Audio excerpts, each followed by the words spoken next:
see. We have most memorable moment in orbit. I think you have all the technological things you do, the robotics, the spacewalks, doing transfer, looking at experiments.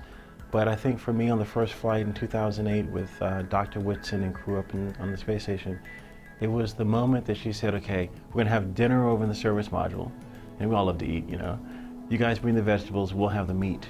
And we all congregated around the table, French, German, Russian, Asian American, African American, first female commander. We're having this meal in space. And we're going around the planet every 90 minutes, 17,500 miles per hour. And you look out the window and you're going over Afghanistan or China or these places that there's strife or all kinds of things going on. And we're sitting up here with people that we used to fight with. And so when you think about how transformative that moment was, it was that we're all working together as one civilization for human exploration. So having a meal in space, I call it the space smorgasbord, sharing meals with people that you used to fight with was, I think, one of the most inspiring moments in my life. You know how Eskimos have like maybe 30 different shades of white to describe the texture of the snow for an igloo? You probably need 50 different shades of blue to describe the water in the Caribbean, because the blues are just so intense.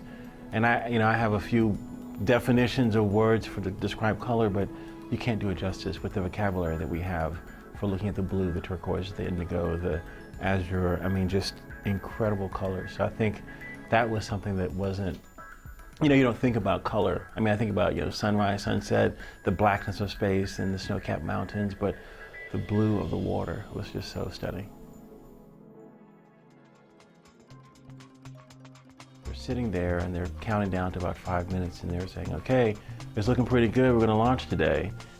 And then it's the 3, 2, 1, and then the mains light, and they're moving, you do the twang, you go forward, and you come back, and as soon as you come back off the twang, those SRBs kick in, and it's like infinite acceleration.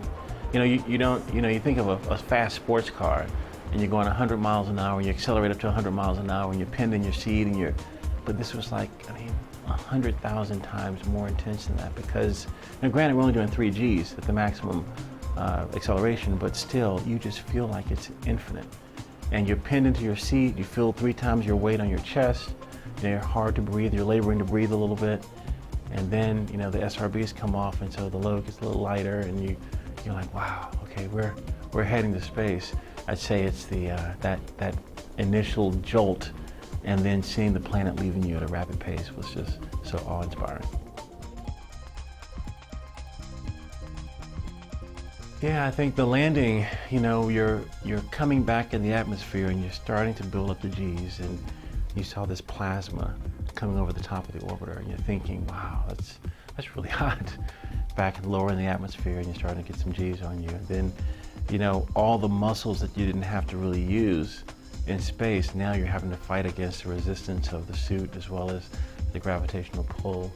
And now we're starting to come over, Central America and coming up the coast and heading to Florida, and you're just traveling so fast going around the planet. And it was like, wow, we're coming home. You land, you hit the ground, and then the vehicle starts heating up, you're pretty hot, and you start just flipping switches, and eventually you come out. But it was just awesome teamwork, working together, people on the ground, watching the planet as you're coming back home.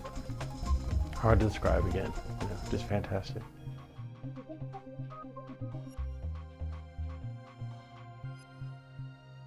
And I think with the space experiences, with working with people from all around the world, one of the things we can do is inspire. And I think if a child is not inspired, even if a teacher is not inspired, a teacher has to be inspired to inspire a student.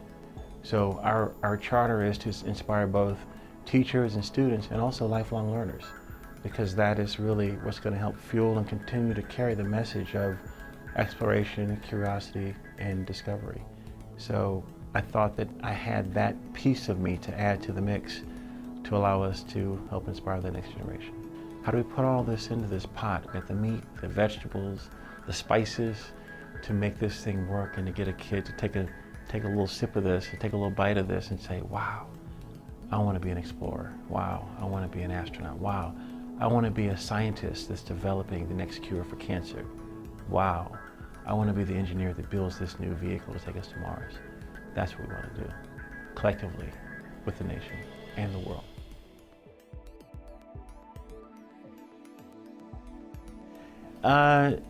You know, when I was an engineer at NASA Langley, I was working there for 10 years, when a friend of mine said, "You'd be a great astronaut." And I'm like, "What are you talking about?" You know, I worked at Langley, you know, NASA, but I never really thought about the space program. It's something that I could do, because growing up, I didn't really have aspirations of that. I love math and science, but never really saw people that looked like me, and, you know, saw space as an option. Didn't have a military crew cut and flew high-performance jets and all of those things. But you know, it was after he told me this that another friend of mine got into the Corps that year that I didn't apply. So I said to myself, well, if that knucklehead can get in, I can get in. But it was one of the best things I could have ever done with my life, because it's opened so many doors from the standpoint of allowing access to kids and teachers to let them see they can do or be anything they put their minds to. So I would never have imagined being here today, coming off of 2 shuttle missions and now being the Associate Administrator for Education. But I think the things that I've done in my past have aligned me and got me ready to be here so that I could talk to you today about how we inspire the next generation of explorers.